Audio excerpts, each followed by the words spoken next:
بھئی حضرت ابو طالب سامنے آ سکتے تھے، اور اگر خود حضرت ابو طالب سامنے آتے استقبال کرتے، سب سے پہلے اپنے بچے کو گود میں لیتے، تو بھی فضیلت میں چندہ کمی نہ ہوتی. اس لیے کہ حضرت ابو طالب کو جو لوگ جو سمجھتے ہوں، یہ تو ہمیں معلوم ہے کہ وہ بھی ولی اللہ تھے. جوانان عزیز یاد رکھیے گا یہ جملہ، اس فقیر کا یہ جملہ یاد رکھیے گا. میں نے ایسے ذاکروں کو دیکھا ہے جو ممبر پر 1 گھنٹہ 2 گھنٹے صرف ایمان ابو طالب ثابت کرتے ہیں. اور میرا ایک جملہ ہے 40 برس پہلے لکھنؤ میں کہا تھا، امام بارگاہ غفران مآب میں سرکار صفوت العلماء جناب مولانا قلب عابد صاحب قبلہ مرحوم کے ایصال ثواب کی مجلس تھی، مجلس عظیم، اور مرحوم و مغفور حکیم الامت جناب مولانا قلب صادق صاحب قبلہ بھی تشریف فرما تھے، اور انہی کے حکم پر میں گیا تھا مجلس پڑھنے، اور انہوں نے میرا ہاتھ پکڑ کے مجھے ممبر پہ بٹھایا تھا اس روز، خود مولانا قلب صادق صاحب قبلہ نے. اور ممبر پہ جانے کے بعد میں نے ایک جملہ عرض کیا کہ ایمان ابو طالب کو ممبر پر زیر بحث لانا میں سوء ادب سمجھتا ہوں. ایمان تو اس کا زیر سوال آنا چاہیے جو ابو طالب کو بھی ولی نہ مانتا ہو.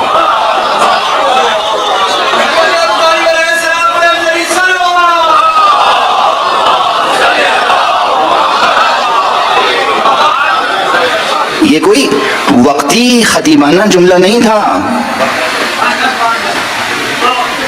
اب ظاہر ہے وہ بہت سے ذاکرین مجھ سے اس وقت ناراض ہو گئے جن کا سرمایہ یہی تھا کہ وہ ایمان ثابت کرتے تھے.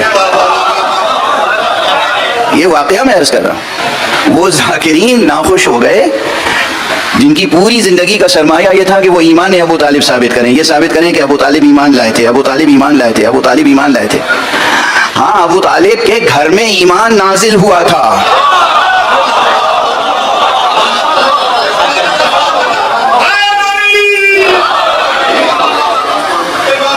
ابو طالب وہ ہستی ہیں کہ جن کے گھر میں، جن کے صحن خانہ میں، جن کے بیت الشرف میں، جن کے بیت العصمت میں کل ایمان کا نزول ہوا تھا. اور ابو طالب وہ صاحب ولایت تھے جن کے زیر ولایت مقام ختم نبوت نے پرورش پائی تھی، جن کے زیر ولایت سید الاولیاء، آدم الاولیاء، آدم نوری، جان مصطفیٰ، امیر المومنین علی ابن ابی طالب نے پرورش پائی.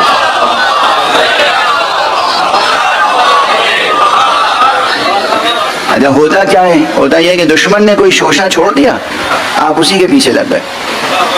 دشمن نے کہا کہ وہ کلمہ پڑھے بغیر دنیا سے چلے گئے تھے، اس لیے کافر مر گئے ہماری نگاہ میں، اور اب پوری ہماری طاقت لگی ہوئی ہے یہ ثابت کرنے پہ کہ نہیں، کافر نہیں مرے تھے، مومن تھے، کافر نہیں مرے تھے، مومن تھے، کافر نہیں مرے تھے. کتنی صلاحیتیں، کتنا وقت، کتنی عمر، کتنی خطابتیں، کتنی قوتیں صرف ہو گئیں اس ایک نان ایشو پر گفتگو کرتے ہوئے. ابو طالب ایمان لائے بغیر چلے گئے. ایمان وہ لاتا ہے جو پہلے کافر ہو.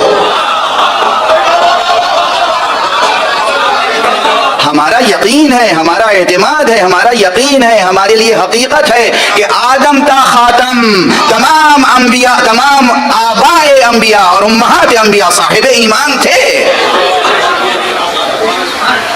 پیغمبر کا نور اور امیر المؤمنین علی ابن ابی طالب علیہ السلام کا نور، وہ بھی معمولی مومنین نہیں تھے. قرآن کی آیت ہے وَتَقَلُّبَكَ فِي السَّاجِدِينَ، اے رسول آپ کا نور تو سجدہ گزاروں کی پشتوں سے گزرتا رہا. یعنی ایسے کمزور مومن نہیں تھے جنہیں اپنے ایمان کو جتانا پڑے. وہ مومن تھے جو اپنے عہد میں ہر ایک ان میں سے پرچم دار توحید تھا، محسنین تھے، ساجدین تھے، اولیاء اللہ تھے، مومنین کے لیے ایمان کی سوغات وہاں سے لانے والے تھے، نہ کہ سابقہ کفر کا تھا اور بعد میں ایمان لانے والے تھے. تو اگر حضرت ابو طالب بھی بڑھ کے بیٹے کو اپنے آغوش میں لیتے تو بھی فضیلت میں کوئی کمی نہ تھی، لیکن پروٹوکول میں کمی ہو جاتی ہے.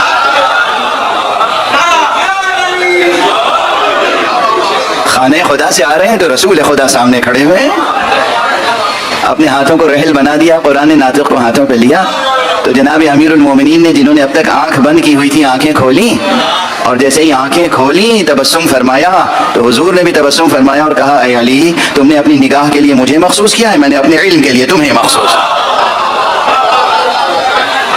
میں نے اپنے علم کے لیے تمہیں مخصوص کیا۔